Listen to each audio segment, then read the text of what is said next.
Hello everybody! If you want to read all the story's content in full, please go to www.steveuk.blog.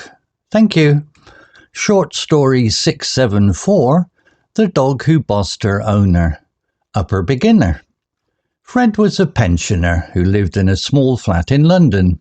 He was 75 years old, with white hair and a big smile. Every day he shuffled around in his slippers, forgetting where he put his glasses or his cup of tea. His best friend was Daisy, his clever brown terrier dog. Daisy had shiny fur and bright eyes. She loved Fred, but she often had to look after him, like a mum looks after a child. One sunny morning, Fred decided to go to the market. "Right, Daisy," he said, putting on his coat. "Time for some fresh bread and cheese." He grabbed his shopping bag and opened the door. Daisy wagged her tail and followed him down the stairs. But halfway to the market, Fred patted his pocket. "Oh no, where's my wallet?" He turned back home, scratching his head. Daisy trotted ahead, her nose sniffing the air. She knew exactly where the wallet was. Under the sofa, where Fred had left it last night while watching the football on TV. Back at the flat, Daisy pushed the sofa with her paws and pulled out the wallet with her teeth. She dropped it at Fred's feet. "Good girl," Fred laughed, giving her a biscuit. "How did you know? You're smarter than me." That afternoon, Fred wanted to take Daisy for a walk in the park. He looked at the clock. "It's 5:30. Perfect time." He clipped on Daisy's lead and they stepped outside. But the sun was going down and the street lights were flickering on. It was evening, not morning. Fred had forgotten it was autumn when the days got short. In the park they met Mrs. Patel from next door.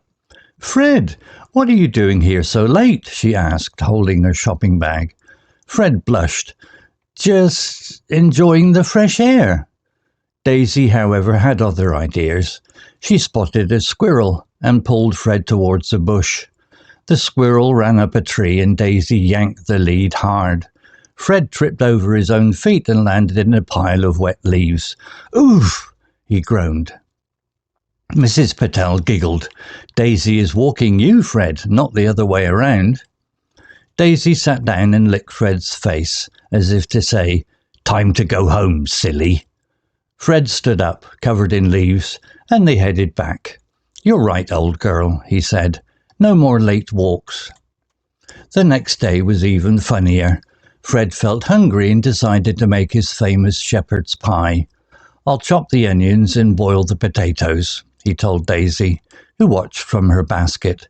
He turned on the oven and put in the dish, but Fred forgot one important thing. He left the plastic lid on the potatoes. Soon, smoke filled the kitchen. "What's that smell?" Fred coughed, waving a tea towel. Daisy barked loudly and jumped up. She grabbed Fred's sleeve in her mouth and dragged him to the door. Then she ran to the phone on the wall and pawed at it. Fred's eyes went wide. "The fire brigade! Oh dear!" He dialed 999 just in time. The firefighters arrived quickly. 2 strong men in yellow helmets. They turned off the oven and opened the windows. "Lucky you had this smart dog," one said, patting Daisy. "She saved the day." Fred sat on the sofa, red-faced, while the firefighters ate the undamaged bread from the market. "Well," Fred said with a chuckle, "I thought I was the boss, but Daisy runs this house." Daisy curled up on his lap, her tail thumping happily. From that day on, Fred started writing notes to himself. "Wallet under sofa? No. Walk in daylight? Yes. Plastic off potatoes? Always." And so Fred and Daisy lived together in their little flat, with Daisy keeping Fred out of trouble. Fred learned to listen to his clever dog, and Daisy got extra biscuits every day. They were the best team in London, a forgetful man and his bossy best friend. Vocabulary notes. Pensioner. Definition.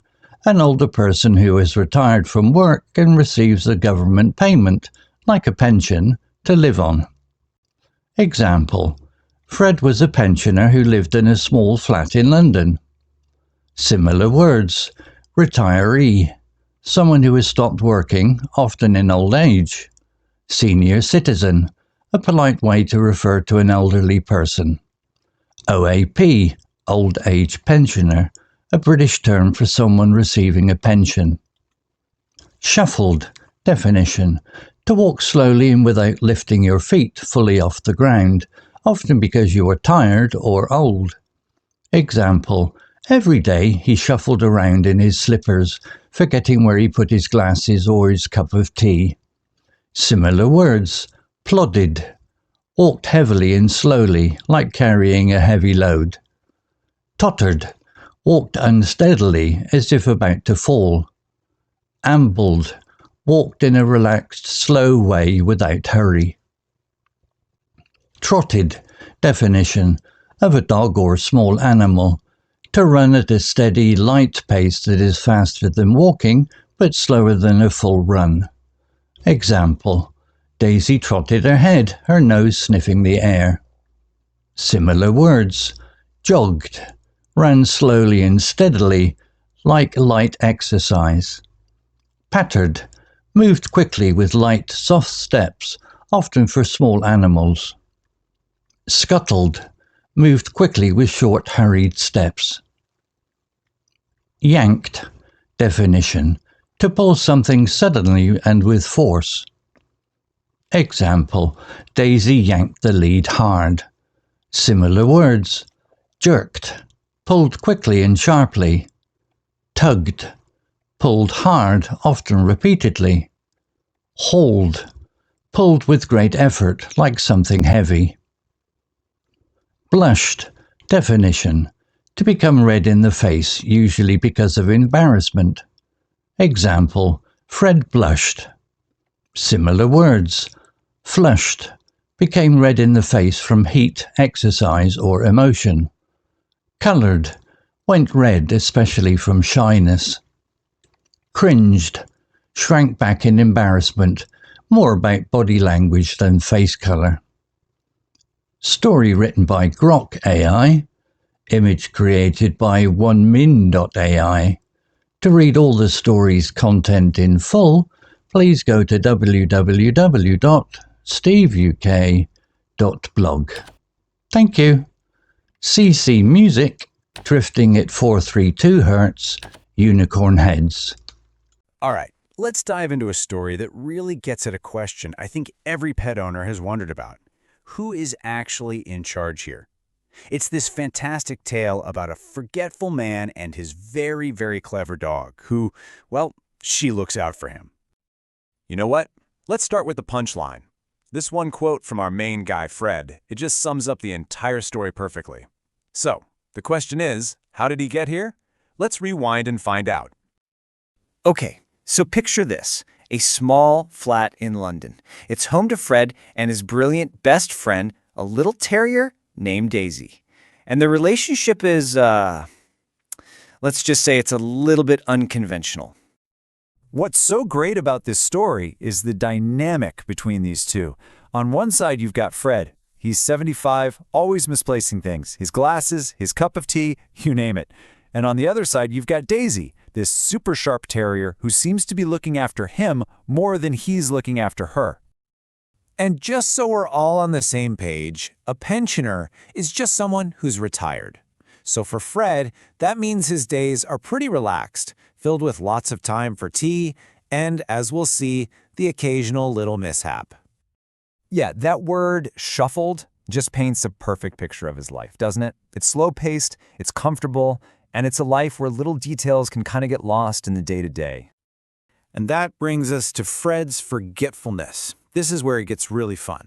We're going to look at a few incidents, or fumbles, that show, without a doubt, just how much Daisy is the real brains of this operation. So it all starts with something simple. Fred's heading out to the market. He's got his coat, he's got his shopping bag, Daisy's by his side. But then, halfway down the street, he does that classic pat down of his pockets and realizes, oh no, his wallet's gone. We've all had that moment, right? But here's the thing, Daisy is not worried at all. She knows exactly what's up.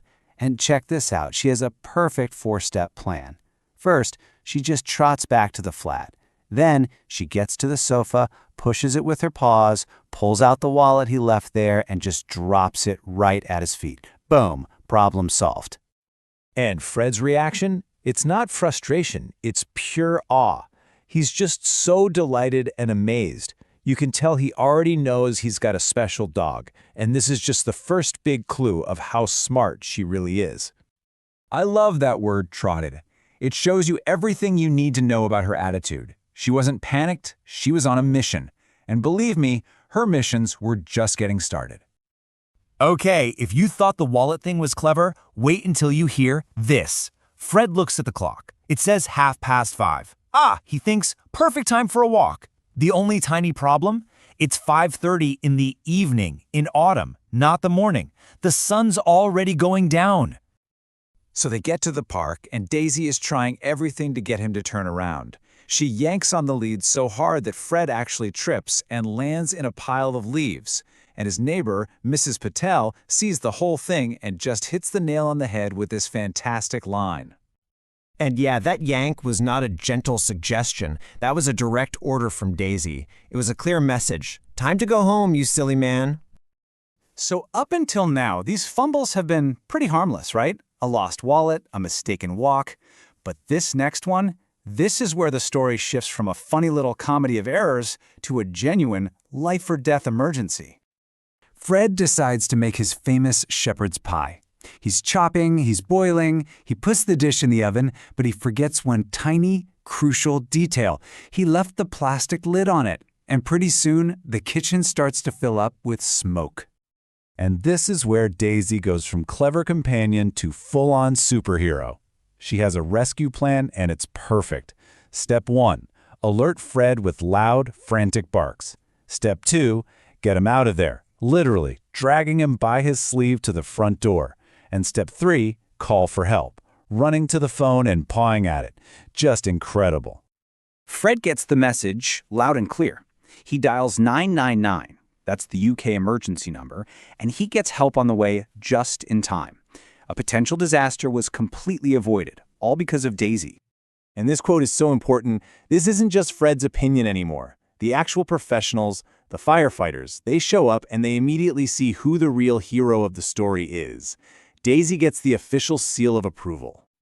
So after all that drama, once the smoke clears, literally, so does any confusion about who's really running the show in that little flat.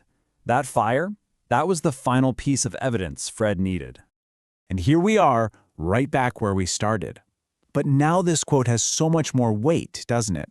It's funny, it's humble, and it is a completely accurate description of his life.